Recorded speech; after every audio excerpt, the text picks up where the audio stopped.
একদিন পৃথিবীও থাকবে না, আপনি আমিও থাকবো না, কোনো কিছুই থাকবে না, সবকিছু মাটির উপরে পড়ে থাকবে, শুধু আপনি থাকবেন মাটির ভিতরে। কথা কোন ঠিক কি না? এই জন্য আমার ভাইরা, বাবারা, বন্ধুরা, দুনিয়ার মধ্যে বাহাদুরি করার সুযোগ নাই। কেননা আপনার যদি আপনি আল্লাহর বন্ধু না হন, তাহলে কবরে গেলে আপনি ফেরেশতার বাড়ি খাইবেন, যে ফেরেশতা চোখে দেখে না, কানে শুনে না, বিশাল দেহের অধিকারী, হাতের মধ্যে একটা লোহার মুগুর থাকবো, আপনার রাত দিন 24 ঘন্টা পিটাইবো।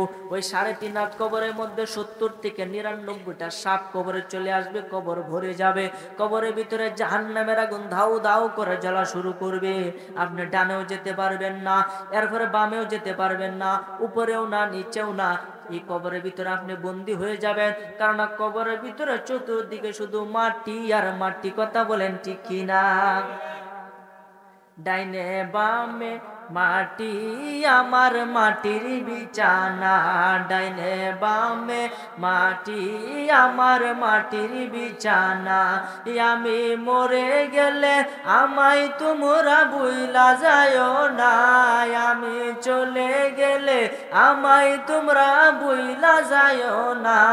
আমার মরণ আসিবে কখন কেউ তো জানে না, আমার মরণ আসিবে কখন কেউ তো জানে না।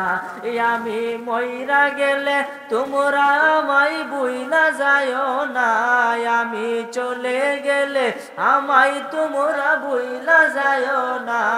আমার মরণ কেউ তো জানে না, আমার মরণ আসিবে কখন। এই দুনিয়ায় অন্ধকার কবর যে আমার আসল ঠিকানা, হাই হাই অন্ধকার কবর যে আমার আসল ঠিকানা। সবাই রেখে আমায় চলে যাবে, সঙ্গী হবে না, সবাই রেখে আমায় চলে যাবে, সঙ্গী হবে না। আমার মরণ কেউ তো জানে না, আমার মরণ আসিবে কখন কেউ তো জানে না। জানেন আপনি মরণ কো বলে আপনি জানে, তা জানেন না তো কই না কেন? শান করলে কি গুণ হইব না? আল্লাহর বন্ধু হইতে হবে। যদি আপনি আল্লাহর বন্ধু হইতে পারেন, তাহলে মৃত্যুটা আপনার ঈমানের সাথে হবে। আর যদি মৃত্যুটা ঈমানের সাথে হয়, তাহলে কবরে মুনকার নাকিরের প্রশ্নের উত্তর আপনি দিতে পারবেন। আর যদি প্রশ্নের উত্তর দিতে পারেন, তাহলে ঈমানদারের জন্য জাহান্নামের দরজা প্রথমে খুলে দেওয়া হবে। কথা বুঝবেন? কিন্তু ঈমানদারের জন্য সর্বপ্রথম জাহান্নামের দরজা খুলবে। তো হুজুর, ঈমানদার হয়ে লাভটা কি হইলো? জাহান্নামের দরজা গুলো বেহেশতে কইতে। একটু মনোযোগ দেন, কথা ফেসলা গায়েন না, বুঝতে গিয়ে ফেসলা গায়ে সকালে উঠতে গালি দিয়েন না। বাবা, যদি একজন ঈমানদার ব্যক্তিকে যখন কবরে রাখা হয়, কবরে রাখার পরে তাকে 3টা প্রশ্ন করা হয়, আপনারা সকলে জানেন। যদি প্রশ্নের সঠিক উত্তর দিতে পারে, তাহলে তো জান্নাতি। কথা কোন ঠিক কিনা? কিন্তু এখানে একটা ফেস আছে, প্রশ্নের উত্তর দেওয়ার পরে দিয়াই তার জন্য জাহান্নামের দরজাটা খুলে দেওয়া হবে। জাহান্নাম দেখে ওই ইমানদার ব্যক্তি ছটফট করতে থাকবে। দেখবে জাহান্নাম উতলাইতাছে, হাইরে এক জাহান্নাম আরেক জাহান্নাম রে খায়ালতাছে। 7টা জাহান্নাম, হাবিয়া, জাহিম, সাকার, লাজা, হুতামা, শাইর জাহান্নাম। এইভাবে 7টা স্তর, 7টা জাহান্নাম আছে। 7টা জাহান্নাম দেখে সে অবাক হয়ে যাবে। এত ভয়ঙ্কর, এত ভয়ঙ্কর, সে কান্নাকাটি করতে থাকবে, চিল্লাইতে থাকবে। এমন সময় ওই ফেরেশতা ডাক দিয়ে কই, বাবা তুমি টেনশন করো না। ও কেন আমার জাহান্নাম দেখাইতেছো? ও জাহান্নাম এই কারণে দেখাইতেছি, দেখো তার ভিতরে আযাবটা কিরকম। ও দেখলাম তো অনেক ভয়ঙ্কর আযাব। ও আল্লাহ তোমাকে, তুমি প্রশ্নের উত্তর দিতে পেরেছ, তুমি ঈমানদার হইয়াছ, এই জন্য আল্লাহ রাব্বুল আলামিন খুশি হইয়া তোমাকে এই জাহান্নাম থেকে মুক্ত করে তোমাকে জান্নাত দান করিয়াছে প্রথম। এরপরে তার জন্য জান্নাতের দরজা খুলে দেওয়া হবে। এরপরে জান্নাতের ভিতর থেকে আরামদায়ক বাতাস তার কবরে আসতে থাকবে। 2জন ফেরেশতা তার জন্য একটা সবুজ গালিচা আনবে, আইনা কবরের মধ্যে বিছাইবে। কবরটা 70 হাত প্রশস্ত করে দেওয়া, বড় করা হবে। কবরটা কি করা হবে? বড় করা হবে তার জন্য, যাতে সে গইরিয়া সইরিয়া ঘুমাইতে পারে, আরামদায়ক। তখন এই বিছানা আইনা কইব, বাবা একটু ঘুমাও। ও আমার বাড়ির লোকটি দেখতেছো কিবা কান্তাছে, দেখতেছি, একটু সময় দিবা, আমি কালিকে কই আয়াম যে আমার আল্লাহ শান্তি হালে রাখছে, তোমরা কান্দো না, এমনি কালিকে একটু সুযোগ দিবা। আমরা তো অনেক দূর থেকে আইছি, আমাদের তো আরো কাজ আছে, আপনি খালি একটু শোন, এরপরে আমরা চলে যাবো, এরপরে আপনি জান যে পরে তো ঠিকই কইছে।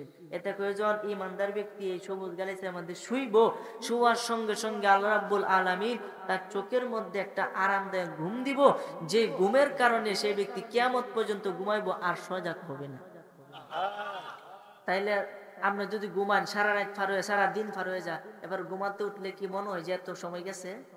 তাহলে বোঝা যায় যদি কবরের ভিতরে আপনি ঘুমাইতে পারেন, তাহলে আপনি বুঝবেন না যে লক্ষ লক্ষ কোটি কোটি বছর চলে গেছে, আপনি ধারণাও করতে পারবেন না। এই জন্য ইমানদার হওয়া দরকার আছে না নাই? কথা বলেন না, কেন আছে না নাই? ফিসাররা কি আমার প্রতি গুসা হচ্ছেন নাকি? কথা কন না কেন? আপনারা রাজি আছেন ইনশাল্লাহ? আছেন না? আত্মরায় দিয়েছে সবাই? নারে তাকবীর, নারে রিসালাত, সকল আলহামদুলিল্লাহ। এই জন্য আমার ভাইরা, বাবারা, বন্ধুরা, আমার কথা না বুঝলে একটু প্রশ্ন করেন। আপনাকে আমাকে ইমানদার হইতে হবে, আল্লাহর বন্ধু হইতে হবে। যদি আল্লাহর বন্ধু হইতে পারেন, আজরাইল আসবো, দরজার মধ্যে হাসবো, বলেন না সুবহানাল্লাহ। আজরাইল আইবো আপনার দরজার, আয়া খারাইব, আসসালামু আলাইকুম, আমি কি ভিতরে আসতে পারি? প্রশ্ন করবো। তখন যখন জানটা কবজ করতে লইব, তখন জান আজ কবজ করতে না, তখন আল্লাহ রাব্বুল আলামিন যখন বলবে, আল্লাহ তোমার এই বান্দার জান তো কবজ করতে পারতেছি না, এখন আমি কি করব? আমার আল্লাহ ডাক দিয়ে দেখেন কত সুন্দর ফয়সালা দিয়ে দিতেছে। ওই বান্দা তো আমার পাগল ছিল, আমার প্রেমিক ছিল, আমার ওলি, আমার বন্ধু, এই জন্য তুমি তাকে এভাবে হত্যা করতে পারবা না।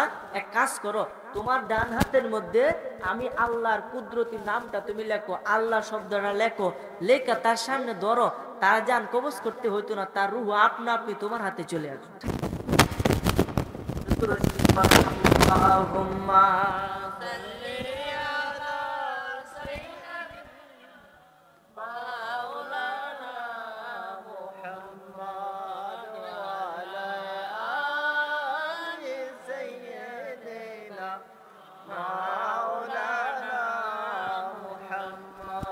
মুহাম্মদ মুস্তাফা নবী সাল্লে আলা, ইয়া মুহাম্মদ মুস্তাফা নবী আলা, ইয়া মুহাম্মদ মুস্তাফা নবী সাল্লে আলা।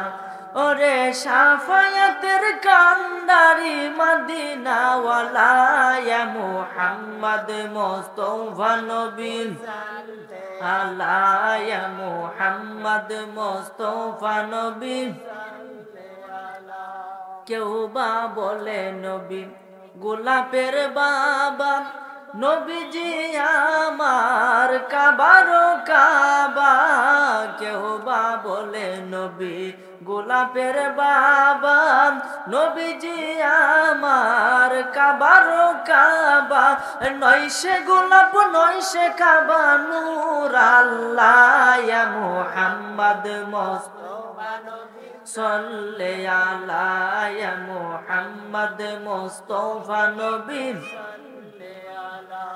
ওরে শাফায়াতের কান্দারি মদিনা ওয়ালা, ইয়া মুহাম্মদ মুস্তাফা নবী সাল্লে আলা, ইয়া মুহাম্মদ মুস্তাফা নবী সাল্লে আলা। জোরে বলেন না সুবহানাল্লাহ।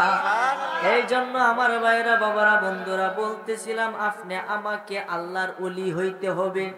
আজকের এই মাওলানা আব্দুল মজিদ পীর সাহেবের বাড়িতে বসে আমি বইলা গেলাম, যদি আপনি আল্লাহর ওলি না হইয়া কবরে যান, শুধু আমি নয়, আপনি নয়, তামাম পৃথিবীর মানুষের বুকে আমি কথাটা বললাম, যদি আপনি আল্লাহর ওলি না হইয়া কবরে যান, নির্ঘাত জাহান্নামে যাবেন, নির্ঘাত, আর কোনো সন্দেহ নাই। তার মানে আল্লাহর ওলি হইতে হবে কি হবে না? যদি কেউ না, হুজুর আমি তো আল্লাহর ওলি হইতাম না, আমার তো ভক্ত মরিদ নাই, তে কের ওলিটা? আরে ভক্ত মরিদ লাগতো না, আপনি নিজে সাধারণ মানুষ আল্লাহর ওলি হয়, বলেন না সুবহানাল্লাহ। আর আল্লাহর ওলি হইতে টাইটেল পাস করতে হয় না, দাওরায়ে কামেল পড়তে হয় না, কোনো কিছুই করতে হয় না। আল্লাহর ওলি হইতে গেলে নবীর ভালোবাসাই যথেষ্ট। যারা বলেন না সুবহানাল্লাহ। আরে কোরআন হাদিস পড়লে সবাই আলেম তো হয় না, আরে কোরআন হাদিস পড়লে সবাই আলেম তো হয় না, নবীর প্রেমে মজলো যারা তারাই মাওলানা, বলেন না সুবহানাল্লাহ। এই জন্য আমার ভাইরা বাবারা বন্ধুরা, সেই নবীকে জানের চাইতে মহব্বত করতে হবে। নবীজি বলেছেন, মান আহাব্বা সুন্নতি ফাকাদ আহাব্বানি ওয়া মান আহাব্বানি কানা মাই ফিল জান্নাহ, বলেন না সুবহানাল্লাহ। নবীজি বলেন, যে ব্যক্তি আমার সুন্নতকে ভালোবাসলো, আমার সুন্নতকে মহব্বত করলো, সে ব্যক্তি আমি নবীজিকে মহব্বত করলো, আর যে ব্যক্তি আমি নবীজিকে মহব্বত করলো সে ব্যক্তি জান্নাতে যাবে, বলেন না সুবহানাল্লাহ। এখন দাড়ি রাখা কার সুন্নত? জুব্বা পরা কার সুন্নত? মাথার মধ্যে কালো, সাদা অথবা সবুজ পাগড়ি পরিধান করা নবীজির সুন্নত। এই সুন্নত গুলাতে আমাদের পালন করতে হবে। জামাতে নামাজ পড়া সুন্নতে মুআক্কাদা, বড় সুন্নত, এটা আমাদের পালন করতে হবে। এরপরে বিভিন্ন জায়গার মধ্যে সুন্নত কিছু কাজ আছে, এগুলা করতে হবে। নবীজি বলছেন, যে ব্যক্তি আমার সুন্নতকে ভালোবাসলো সে আমাকে ভালোবাসলো, আর যে আমারে ভালোবাসলো সে তো জান্নাতে যাবে, বলেন না সুবহানাল্লাহ। এই জন্য আমার ভাইরা বাবারা বন্ধুরা, নবীজি বলেছেন, লা ইউমিনু আহাদুকুম হাত্তা আকুনা আহাব্বা ইলাইহি মিন ওয়ালিদিহি ওয়া ওয়ালাদিহি ওয়ান নাসি আজমাইন। ততক্ষণ পর্যন্ত দুনিয়ার মানুষ তুমি ঈমানদার হতে পারবা না, আল্লাহর ওলি হইতে পারবা না, যতক্ষণ পর্যন্ত তোমার পিতা মাতা, ভাই বোন, আত্মীয় স্বজন, তোমার বিবি বাচ্চা, সংসার, পাড়া প্রতিবেশী যা কিছু আছে সবকিছু থেকে এমনকি তোমার নিজের জানের চাইতে বেশি যদি আমাকে মহব্বত না করো, তাইলে তুমি একজন মুমিন হইতে পারবে না, বলেন না সুবহানাল্লাহ। সবকিছুর আগে কি নবী? এরপরে আগে হয়েছে ইমান, এরপরে হয়েছে আমল। আমল হয়েছে নামাজ, রোজা হয়েছে আমল, হজ আমল, যাকাত আমল, সবকিছু হয়েছে আমল। সবার আগে হয়েছে ইমান। কেননা নবীজি বলেছেন, আখলিস দীনাকা ইয়াকফিকাল আমালুল কলিল, তোমার ইমানকে কাটি করো, অল্প আমল করলে এটা নাজাতের জন্য যথেষ্ট হয়ে যাবে। এখন আপনার কাছে একটা প্রশ্ন, আপনারা জ্ঞানী গুণী বাবার কাছে একটা প্রশ্ন। একটা এক লিখলাম, আমি কি লিখলাম? এক। একের বামে তো শূন্য দিলে কোনো দাম আছে? যে ডাইনে একটা দে, আরেকটা দিলে, আরেকটা দিলে, আরেকটা দিলে, কোন শূন্য বড়া এক নাই, বলেন শূন্যের দাম আসেনি? আপনার কোনো কিছুই নাই, কোনো শূন্য নাই, শুধু এক আছে, বলেন এটার দাম আসেনি? আছে। একটু বুঝবেন রে বাবা। এক দিলাম, সাথে একটা শূন্য লাগাইলাম, একের থেকে 10 হইয়া গেল, আরেকটা শূন্য দিলাম 100 হইয়া গেল, আরেকটা দিলাম 1000 হয়ে গেল, আরেকটা দিলাম 10,000, আরেকটা দিলাম 1 লক্ষ। এইভাবে বাড়তে বাড়তে খালি শূন্য দিয়াম যত, অত খালি একের দাম বাড়বে, কথা বলেন ঠিক কিনা? তেমনি ভাবে নবীর ভালোবাসা হয়েছে প্রথম। যদি সামনের এক নাই, শূন্যের কোনো মূল্য নাই। নামাজ হয়েছে শূন্য, রোজা হয়েছে শূন্য, হজ হয়েছে শূন্য, যাকাত শূন্য, সমস্ত আমল শূন্য। নবীর ভালোবাসা, নবীর মুহাব্বত হয়েছে এক। এক যখন নাই, শূন্যর দাম নাই। নবীর ভালোবাসা নাই, আপনার আমলের কোনো দাম নাই, কথা বলেন ঠিক কিনা? এই জন্য বাবা একটাকে ঠিক রাখতে হবে। একটাকে কি রাখতে হবে? আমাদের প্রভু এক, আমরা এক নবীর উম্মত, জীবন বিধানে ওই শিবানী কোরআন। তবে কেন এক নও হে মুসলমান, এক হও, এক হও করি আহ্বান, কথা কোন ঠিক কিনা? আমাদের মধ্যে দল হয়েছে না অনেক, আই সভ্য না এত দল। আমি বুঝতে পাই না মুসলমানের মধ্যে কেন এত দল, দলাদলি কিসের? আমরা তো আহলে সুন্নাত ওয়াল জামাতে সকলে অন্তর্ভুক্ত। নবীজি কইছে ফিতনা যুগে 73টা দল হইব, এর মাঝে একটা দল 71 দল, একটা দল বেহেশতে যাবে, 72 দলে জাহান্নামে যাবে। তখন সাহাবীরা যে হে রাসূলুল্লাহ, একটা দল যে বেহেশতে যাইব, এরা কেলা? এরা হইছে আমি এবং আমার সাহাবেরা অনুসরণ যারা করে তারাই যাবে বেহেশতে, এবং সাহাবী এবং নবীজির অনুসরণ যে দলটা করে এই দলটার নামই হলো আহলে সুন্নাত ওয়াল জামাত, বলেন না সুবহানাল্লাহ। এই জন্য আমরা তো সকলে একই পথের যাত্রী, আমরা তো সকলে কবর দেশে যেতে হবে। এই জন্য কেন আমরা দলাদলি করব? আসুন আমরা সবাই এক হয়ে যাই। এক হইলে বাতিলরা আমাদের সামনে মাথা উঁচু করে দাঁড়াতে পারবে করলে অন্তরে মুহাব্বত ধরবো, তৃপ্তি পারবো। কথা কোন ঠিক কিনা? শান কি আপনাদের ভালো লাগে না খারাপ লাগে? যার শান খারাপ লাগে তার ভিতরে ঝামেলা আছে। কথা কোন ঠিক কিনা? আর যার শান ভালো লাগে তার কাছে নবীর সম্মান, আল্লাহর গুণগান সবই ভালো।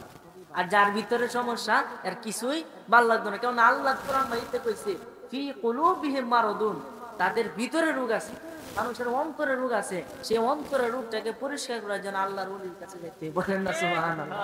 এই জন্য অন্তরের রোগ আপনি ধরতে পারবেন না, ডাক্তার হেকিম কবিরাজ আপনার অন্তরের রোগ ধরতে পারবে না।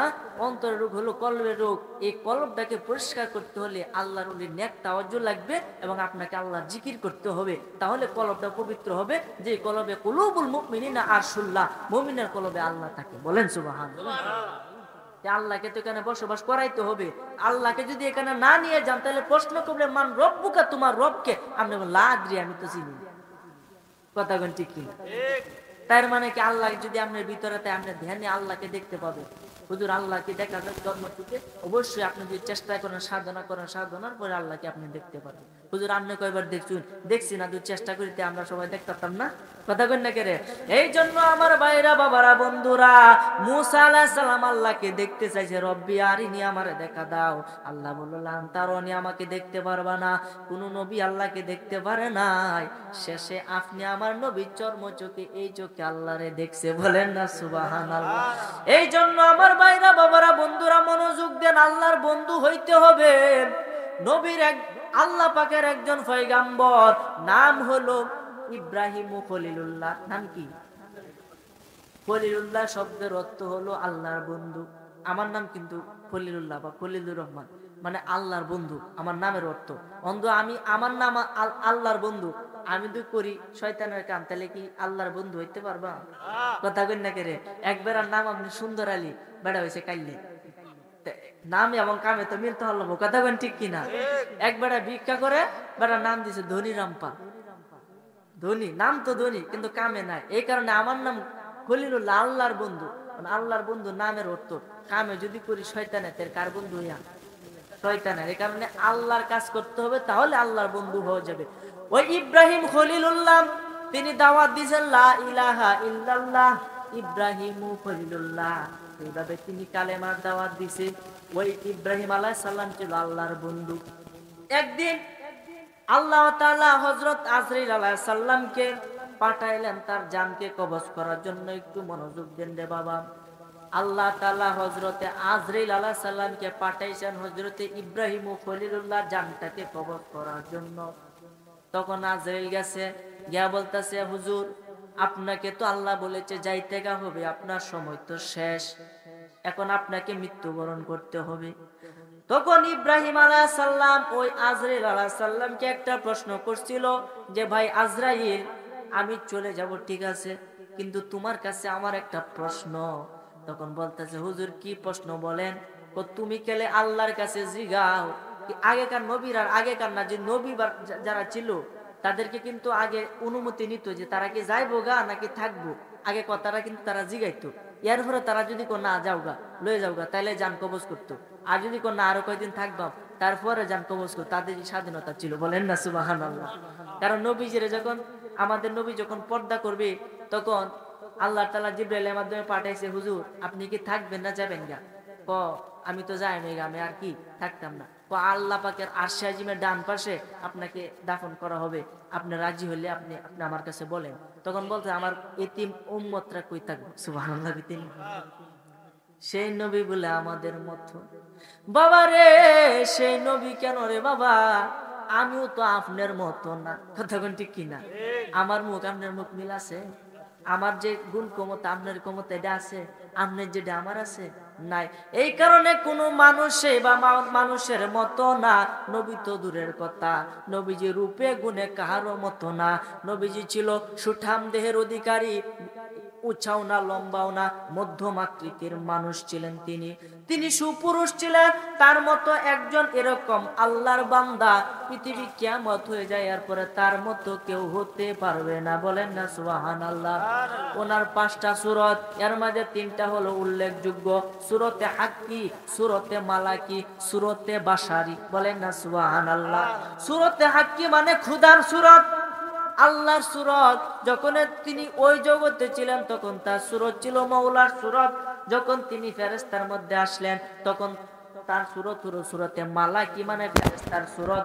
তিনি যখন মানব এই পৃথিবীর মধ্যে আসলেন, মানুষের কাছে আসলেন, তখন তার সূরত হলো সূরতে বাশারি, মানে মানুষের সূরত। বলেন না সুবহানাল্লাহ। এই জন্য মানুষের সূরত আপনি বলতে পারবেন না তিনি আমাদের মতোই। হুজুর আল্লাহ তো কোরআন মাইজে কইছে, কুল ইন্নামা আনা বাশারুম মিসলুকুম। নবী আপনি বইলা দিন আমি তোমাদের মতোই মানুষ। কাফেরদেরকে কইছি, কাফেরদেরকে কইছি। কাফের আর নবীজি কি সমান? কথা কই না কেরে? এটা তাফসীর পড়লে বাবা বুঝবেন এটা কাকে বলা হয়েছে। এই জন্য আমি এই দিকে যাব না, মূল আলোচনার দিকে যাব। আপনাকে আমাকে আল্লাহর ওলি হইতে হবে, বন্ধু হইতে হবে। যদি বন্ধু হইতে পারেন তাহলে আপনার অনুমতি নিয়ে আজরে জান কবজ করতে পারবে, এর আগে পারবে না। যখন ইব্রাহিম আলাইহিস সালামের কাছে গেল, যাওয়ার পরে বলতেছে, হুজুর আপনার সময় তো শেষ, আপনাকে চলে যাইতে হবে। আল্লাহ রাব্বুল আলামিন আপনাকে ডাক দিয়েছে। মাইকের সাউন্ড একটু বাড়ান, মাইকের সাউন্ড একটু বাড়ান। তখন এই আজরাইল আলাইহিস সালাম আল্লাহর কাছে গেছেন। ইব্রাহিম আলাইহিস সালাম যে একটা প্রশ্ন করছিল, প্রশ্নটা নিয়ে গেছে। ডাক দিয়ে কই, মাবুদ তোমার বন্ধু তো একটা প্রশ্ন করেছে। কি? তুমি কি তার বন্ধু নাকি? অবশ্যই আমি তার বন্ধু। বন্ধু কি কখনো বন্ধুকে মারতে পারে? বলেন না সুবহানাল্লাহ। কথা বুঝছেন আমার? ইব্রাহিম আলাইহিস সালাম আল্লাহর বন্ধু, তো খলিলুল্লাহ মানে আল্লাহর বন্ধু। ইব্রাহিম আলাইহিস সালাম প্রশ্ন করছে আজরাইল আলাইহিস সালামকে যে তুমি যাও গিয়ে কওগা যে বন্ধু কখনো কি আরেক বন্ধুকে মারতে পারে? বলেন না সুবহানাল্লাহ। আচ্ছা আপনি আমার বন্ধু, আমার আপনি মারতে পারবেন? যতই আমি অন্যায় করি মারবেন আপনি? তখন আল্লাহ কোন না না না, বন্ধু কখনো বন্ধুকে মারতে পারে না।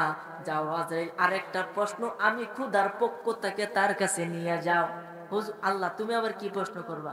যে তুমি এই প্রশ্নটা, আল্লাহ একটা কথা বলছে, এই কথাটা লই আজরাইল আলাইহিস সালাম গেছে, গিয়া বলতেছে হুজুর আল্লাহ সালাম নেবেন। ঠিক আছে বলো আল্লাহ কি বলেছে? আল্লাহ তোমাকে একটা প্রশ্ন করেছে। কি প্রশ্ন করেছে?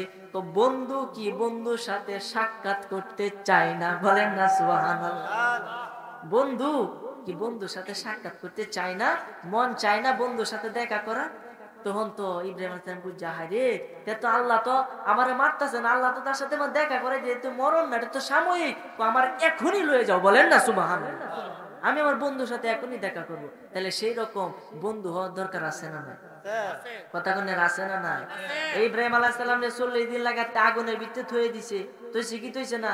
নমরুদে থুয়ে দিছে, উফরেতে ফুক কি উইরে গেল, ফুইরে আগুনের মধ্যে ফুটতো। আর এখানে 40 দিন রয়েছে, একটা পশমও ফুটছে না। দূর থেকে নমরুদে দেখে, কিরে আগুন, তোরা আমি এত পূজা করি, এত ভক্তি করি তোরে, আর আজকে ইব্রাহিম রে তুই জ্বালাস না, তোর তেজ কই গেছে? আগুন আল্লাহর কাছে ডাক দিয়ে কয়, আল্লাহ আমার জবানটা কইলা দাও। আল্লাহ ডাক দিয়ে কয়, কুলনা ইয়া নারু কুনি বারদা ওয়া সালামান আলা ইব্রাহিম। বলেন না সুবহানাল্লাহ। আল্লাহ ডাক দিয়ে কয়, আগুন তুই কার বান্দা, তুই কার সৃষ্টি? আগুন ডাক দিয়ে কয়, আল্লাহ আমি তোমার সৃষ্টি। তুই কার কথা বলবে, ওই নমরুদের নাকি আমার? খোদা তোমার। তাইলে তুই ইব্রাহিমের জন্য শান্তিময় ঠান্ডা হয়ে যা। এই কথাটা কইয়া অন্তরে তদবির শিখানি সময় না। এই যে আরেকটা কইলাম, এটা 7 বার কই দিও, কোনখানে আগুন লাগে বালুর মাঝে ফু দে, 7 বার কই ফু দে, বালু দিয়ে ছিটরাই দিবেন, আগুন নিভাই দিব কে? বলেন না সুবহানাল্লাহ। আল্লাহর কোরআনে হওয়ার আছে না নাই? এই জন্য আমার ভাইরা, বাবারা, বন্ধুরা, আপনাকে আমাকে আল্লাহর ওলি হইতে হবে। যখন এই আগুনে, যখন ইব্রাহিম রে ফুরাই না, তখন এই আগুন রে এই নমরুদে ডাক দেয়া কই, আগুন তোর হইছে ডাকি, তোর তেজ কোথায় গেল আজকে? আজকে ইব্রাহিম রে কেন ফুরাস না? ভিতরে বৈশা কি হবে আল্লাহর জিকির করতে পারে, তুই কেন তারে ফুরাস না? আগুন আল্লাহর কাছে ডাক দেয়া কই, আল্লাহ জবানটা একটু খুলা দাও, এই শয়তান দে আমার মনের কথাটা কই। আল্লাহ আগুনের জবান কইলা দিছে। নমরুদের ডাক দেয়া কই, নমরুদ আমার বুদ্ধি তেজ নাই, একটু নামিয়ে দেখ। বলেন না সুবহানাল্লাহ। নামিয়ে দেখ, তেজ নাই বুঝি আমার, তুই আয়া দেখে না, দেখ তোর কি করি। হ্যাঁ তোর লাগে তো আমি খারা, তুই মরে দেখ তোরে আমি ফুবাম। বলেন না সুবহানাল্লাহ। এই জন্য দুনিয়ার আগুন থেকে জাহান্নামের আগুন 70 গুণ পাওয়ারফুল। এখন দুনিয়ার আগুনে পড়লে মানুষ কি পুড়ে না বাঁচে? কেউ বাচ্চা শুনছো আগুনের ভিত্তাতে কেউ বাচ্চে, ওর কোল যাওয়াতে সরকার হয়ে পড়ে, এর থেকে তো পাওয়ারফুল, এটার কি অবস্থা? এই জন্য বাবা যারা দাড়ি রাখেন না, অনুরোধ করি দাড়িটা রাখেন। এই বাবুগিরি থাকতো না বড় বেশি দিন। কয়দিন বাঁচবাই? নবীজি কইছে পরকালের তুলনায় তুমি মাত্র 3 মিনিট বাঁচো। কয় মিনিট?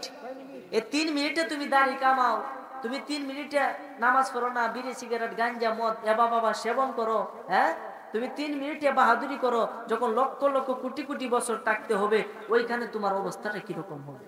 এই জন্য বাবা আপনার পায়ের মধ্যে আমার হাতটা রাখি, আমি আপনার শত্রু না, আপনার বালাই আমি চাই, আল্লাহ আপনার বালা চা, নবীও আপনার বালা চা, সবাই আপনার বালা চা। আপনি যদি নিজের ইচ্ছায় নিজে খারাপ চান তাহলে আমার কিছু করার আছে? এই যে মাহফিলটা একটা বছরের হুজুরে মাহফিলটা দিল আপনাদের সকলের সহযোগিতায়, এই মাহফিলটা কি প্রতিদিন হবে? এই যে আজকে আমি আসলাম, আমি কি সামনে কি আসতে পারি? গ্যারান্টি আছে? মৃত্যুবরণও করতে পারি। আমার মতো কত মানুষ কবর দেশে দেওয়ান আছে। আমি খালি এই চিন্তাটা করি আহারে কবে মরণ হবে। আর এই জন্য সর্বক্ষণ মৃত্যুর জন্য প্রস্তুত হয়ে থাকি, কেননা যখনই মরণ হবে যাতে ঈমানের সাথে মরতে পারি, কালমা যাতে মুখে উচ্চারণ হয়। আল্লাহ যাতে সবাইকে তৌফিক দান করে, বলেন আমিন। এই জন্য আমার ভাইরা বাবারা বন্ধুরা, আমি ছোট মানুষ, এত বয়স আমার হয় নাই, এলাম এত হয় নাই। এখানে মুরব্বীরা আছে বাবা, আমার থেকেও জ্ঞানী, আমার বাবার থেকেও জ্ঞানী। আপনারা আমার এখানে বসাইছেন, একদিন আমিও থাকবো না। আমার ভিতরে এই যে ভয় আছে মৃত্যুর, আপনার ভিতরে কেন নাই? আমিও মানুষ, আপনিও মানুষ, তাহলে এইদিকে কি আমার থেকে তো আপনার ব্যবধান হলেন, সমান তো হলেন না? কথা কোন ঠিক কিনা? তাহলে নবী কিভাবে সমান? কথা কোন ঠিক না বেটি? নবীজি সারা জীবন উম্মতের জন্যই কাঁদছে। আমার আল্লাহ জিব্রাইলের মাধ্যমে যখন খবর পাইলো, নবীজি প্রশ্ন করছে আমার উম্মত কই থাকবো? আপনার উম্মত তো দুনিয়ায় থাকবো, আপনারা আমার আরশের ডান পাশে জায়গা দেন। তখন নবীজি কইছে আমার উম্মত যেখানে আমি নবীও থাকবো সেখানে। সুবহানাল্লাহ। আসতে কো সেই নবীরে ভালোবাসলে কোনো লস নাই। কথা কোন ঠিক কিনা? পৃথিবীতে সবাই আপনাকে ভালোবাসবে স্বার্থ ছাড়া না, স্বার্থ নিয়া, কিন্তু নবীজি আপনাকে ভালোবাসবো স্বার্থ ছাড়াই, বলেন না সুবহানাল্লাহ। সেই নবী আপনার নবী নয়, আমার নবী নয়, যিনি জিনের নবী, মানুষের নবী, ফেরেশতার নবী, আরশ কুরসি লৌহ কলমের নবী, আমার আল্লাহ বলছে স্বয়ং আমার নবী, বলেন সুবহানাল্লাহ। এই জন্য আমার ভাইরা বাবারা বন্ধুরা খুব মনোযোগ দেন, অল্প কথা বলবো। ইব্রাহিম আলাইহিস সালাম আল্লাহর বন্ধু ছিল, এর জন্য তাকে আল্লাহ প্রশ্ন করছিল তুমি কি আইবা না আইতা না? তখন সে বলছিল যদি আল্লাহর সাথে আমি সাক্ষাৎ করি এখনই আমি চলে যাব। সেরকম বন্ধু হওয়া দরকার আছে না নাই? হাসরের ময়দানে বাবা আরে কুন্ডা তো মাথার ভিতরে সবগুলা খালি আইতাছে, বেশি বেশি পড়বেন তাহলে মাথার মধ্যে আস্তে আস্তে সিরিয়ালে কে দিয়ে দিব। এই জন্য পড়তে হবে বাবা, পড়ার কোনো বিকল্প নাই। আমার ভাইরা বাবারা বন্ধুরা, ইব্রাহিম আলাইহিস সালাম হাসরের ময়দানে যখন হাসরের মাঠ কায়েম হয়ে যাবে, সমস্ত মানুষ মাথার আঘাত উপরে সূর্য থাকবে, মাটি তামার মতো গরম হয়ে যাবে, ওই কঠিন মুসিবতে সবাই যাবে আদম আলাইহিস সালামের কাছে একটু সুপারিশ করার জন্য। আদম বলবে আমার কোনো ক্ষমতা নাই, আমি একটা ভুল করছিলাম। আসলে কি ভুল করছি? কিন্তু বাসার লাগে কইব যাও অন্য নবীর কাছে যাও। এভাবে যাইতে যাইতে হযরত ইব্রাহিম খলিলুল্লাহর কাছে যাইবো, গিয়া কইব আপনি তো আল্লাহর বন্ধু ছিলেন, আপনাকে তো 40 দিন আগুনের ভিতরে রাখা হয়েছে, আপনার পশম পুড়ে নাই, আপনি তো সেই আল্লাহর পয়গম্বর, আপনি আমাদেরকে আজকের এই কঠিন মুসিবতের সময় একটু সাহায্য করেন, বলেন না সুবহানাল্লাহ। ইব্রাহিম আলাইহিস সালাম কয় আমি জীবনে 3টা মিথ্যা কথা কইছি, এখন যদি আমি আল্লাহর সামনে গিয়ে খার হয়ে গেলে কই তোমাদের কথা, আল্লাহ যে আমার জিগায় মিস কথা কইসলা করে, তোরা আমার ভাইটা কি বলেন না সুবহানাল্লাহ। আচ্ছা আপনারা কোন নবীরা কি মিস কথা কো? কুল্লুল আম্বিয়ায়ে মাসুমুন, সমস্ত নবীগণ হলো নিষ্পাপ, কোনো গুনাহ নাই, নবী গুনাহগার নয়, ফেরেশতাও গুনাহ করে না। এই জন্য নবীদেরকে গুনাহগার বলা যাবে না। আমি একটা শান বলছিলাম কি দাদু, আদম বলে আমি পাপী বড়ই গুনাহগার, আমার কি আর সাধ্য আছে করিতে উদ্ধার। এখানে বলছে আদম বলে আমি পাপী, আমি বলছি কেন আদমরে পাপী, এই জন্য আমার বিরুদ্ধে লাগিয়ে বসছে, আমি বলে আদমরে পাপী করছি। আদম বলে আমি পাপী, তার মানে কেলা কইছি? আদম কইছে, আমি কইছি কোনটা কই? আমি তো কই বাবা আমার জন্য দোয়া করেন, আমি তো গুনাহগার মানুষ, এই কারণে কি গুনাহগার হয়ে গেছি। আপনি কি এটা বুঝবেন? আমি কইছি অন্ত আপনি আরেকজন তো কোন হুজুরে তো কইছি হুজুরে গুনাহগার, তাহলে কি ভুল হইব? কথাটা কিন্তু ভুল হইতো না, কথা কোন ঠিক কিনা? এই জন্য আমার ভাইরা বাবারা বন্ধুরা, ওই ইব্রাহিম আলাইহিস সালাম আমার থেকে বাঁচার জন্য বলবে আমি তো জীবনে 3টা মিথ্যা কথা বলছিলাম, কিন্তু নবীরা কিন্তু মিথ্যা কথা বলে না, কারণ ওই দিন কোন নবীর পাওয়ার থাকবে না। একমাত্র দু জাহানের বাদশা নবী, উম্মতের কান্ডারি নবী, রহমতের ভান্ডারী নবী, ওই নবী যে আপনি আমাকে সুপারিশ করবে। ইব্রাহিম আলাইহিস সালামকে আমি তিনটা মিথ্যা কথা বলছি, আমি জিজ্ঞেস করলাম হুজুর আপনি তিনটা মিথ্যা কথা কি বলছেন, তখন তিনি একটা একটা করে ব্যাখ্যা দিব। তাহলে শুনো, একবার আগে কিন্তু মূর্তি পূজা হইতো, আমরা জানি ইব্রাহিম আলাইহিস সালামের যুগে কি হইতো, মূর্তি পূজা হইতো। 360টা মূর্তি ছিল ওই কাবা ঘরের ভিতরে। সুবহানাল্লাহ কইতেন না? নাউজুবিল্লাহ কইন, সুবহানাল্লাহ। কাবা ঘরের ভিতরে কয়টা মূর্তি আছে? 360টা মূর্তি। চিন্তা করা যায় কাবা ঘরের ভিতরে আল্লাহর ঘর, নাউজুবিল্লাহ। তখন এখানে তারা পূজা করত, খুব মনোযোগ দিয়ে। যখন পূজা করত, পূজা করার পরে তারা কিন্তু দেবতারে খাওয়াইতো, আমরা সকলে জানি। আচ্ছা, মাটির মূর্তি কিছু খাইতে পারে? কিন্তু দিত, দেওয়ার পরে তারা কইতো না ভগবান খাইছে এলা আমরা খাই, তারাই খাইতো। বুঝছেন না কি কইছি? তার মানে দিত তাদেরকে, কিন্তু তারা কি ক্ষমতা আছে খাওয়ার? লড়ার ক্ষমতা নাই। যখন একদিন এইভাবে 360টা মূর্তি ছিল, তারা পূজা করত। ইব্রাহিম আলাইহিস সালাম ছোটবেলা সকালে যখন থেকে সূর্য উঠতো, তখন কইতে দেখছো কারবারটা এত বড় সূর্য, হ্যাঁ মন আমার ক্ষুধা। একটু পরে দেখ সূর্য তল হয়ে গেছে, কোন ক্ষুধা হতে পারে না? যে ক্ষুধায় সর্বত্র বিরাজমান, সে কখনো লয় নাই কয় না, সে কখনো ডুবতে পারে, তার মানে সে আমার ক্ষুধা নয়। ক্ষুধারা নিজে নিজে চিনছে। রাত্রে দেখে চাঁদ উঠছে, কিরে চাঁদ নিয়ে আমার ক্ষুধা। একটু পরে সকালে একটা দিয়ে চাঁদ নিও না, যেটা বাসছে আমার ডুববে পারে, সে আমার ক্ষুধা হতে পারে না।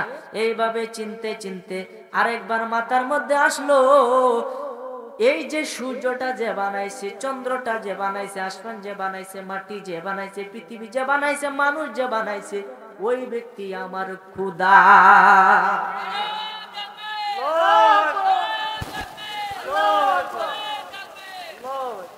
আল্লাহুম্মা সাল্লি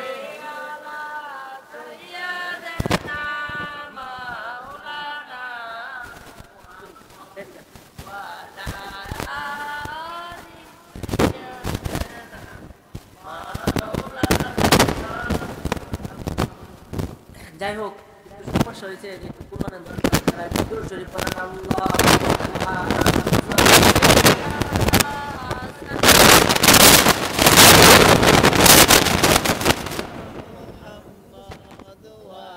হাতে সব বাজে যাবো, কথা কোন ঠিক কিনা?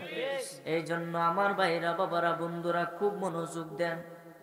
ভূমিকা সংক্ষেপ করলাম, মেন আলোচনার ভিতরে ঢুকে গেলাম, একটু মনোযোগ দেন রে বাবা।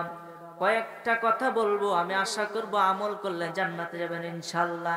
সকলে বলেন আল্লাহুম্মা আমিন। আমার ভাইরা, বাবারা, বন্ধুরা খুব মনোযোগ দেন। আমি আমার কিন্তু শিক্ষকের বাড়িতে আইছি, আপনারা জানেন। আমি আগে সাইদুর হোসেনের দাখিল মাদ্রাসায় যখন দাখিল সিরিজে পড়তাম, 1 থেকে 10 পর্যন্ত একটা সিরিজ, দাখিল সিরিজ। দাখিলের পরে আলেম, আলেম পরে ফাজেল, এরপরে এসে কামেল। আলেম হয়েছে 2 বছর, ফাজেল 3 বছর, কামেল আরো 3 বছর। মাদ্রাসা বর্তমানে তিনি শিক্ষকতা করেন আইসিটি বিষয়ে। আল্লাহ তার হায়াতে বরকত দান করে, বলেন আমিন। যে মাহফিলে যে পোস্টার দেখতেছেন, যে নাম, আমি তো নাম কয়ের পরে 1 ঘন্টা দরকার, এত আলেম, আল্লাহ প্রত্যেকের নেক হায়াত দান করে, বলেন আমিন। বিশেষ করে যে হুজুর অনেক কিন্তু বয়স্ক, আপনারা জানেন, মৌলানা মানে আলহাজ আব্দুল মজিদ পীর সাহেব, উনাকে তো বয়স তো আপনার কম হয়েছে না, আল্লাহ যাতে আরো দীর্ঘ হায়াত দান করে, বলেন। এই জন্য আমার ভাইরা, বাবারা, বন্ধুরা, আল্লাহর ওলি আপনাকে আমাকে হইতে হবে, আল্লাহর বন্ধু হইতে হবে। যদি আপনি আল্লাহর বন্ধু না হন, তাহলে কবরে গেলে আপনি ফেরেশতার বাড়ি খাইবেন, যে ফেরেশতা চোখে দেখে না, কানে শুনে না, বিশাল দেহের অধিকারী, হাতের মধ্যে একটা লোহার মুগুর থাকবো, আপনার রাত দিন 24 ঘন্টা পিটাইবো। ওই 3.5 হাত কবরের মধ্যে 70 থেকে 99টা সাপ কবরে চলে আসবে, কবর ভরে যাবে। কবরের ভিতরে জাহান্নামের আগুন ধাউ ধাউ করে জ্বলা শুরু করবে। আপনি ডানেও যেতে পারবেন না, এরপরে বামেও যেতে পারবেন না, উপরেও না, নিচেও না। এই কবরের ভিতরে আপনি বন্দী হয়ে যাবেন, কারণ কবরের ভিতরে চতুর্দিকে শুধু মাটি আর মাটি, কথা বলেন ঠিক কিনা? ডাইনে বামে মাটি আমার মাটির বিছানা, ডাইনে বামে মাটি আমার মাটির বিছানা। আমি মরে গেলে আমায় তোমরা ভুইলা যায়ও না, আমি চলে গেলে আমায় তোমরা ভুইলা যায়ও না। আমার মরণ আসিবে কখন কেউ তো জানে না, আমার মরণ আসিবে কখন কেউ তো জানে না। আমি মইরা গেলে তোমরা আমায় ভুইলা যায়ও না, আমি চলে গেলে আমায় তোমরা ভুইলা যায়ও না। আমার মরণ কেউ তো জানে না, আমার মরণ আসিবে কখন। এই দুনিয়ায় অন্ধকার কবর যে আমার আসল ঠিকানা, হাই হাই অন্ধকার কবর যে আমার আসল ঠিকানা। সবাই রেখে আমায় চলে যাবে, সঙ্গী হবে না, সবাই রেখে আমায় চলে যাবে, সঙ্গী হবে না। আমার মরণ কেউ তো জানে না, আমার মরণ আসিবে কখন।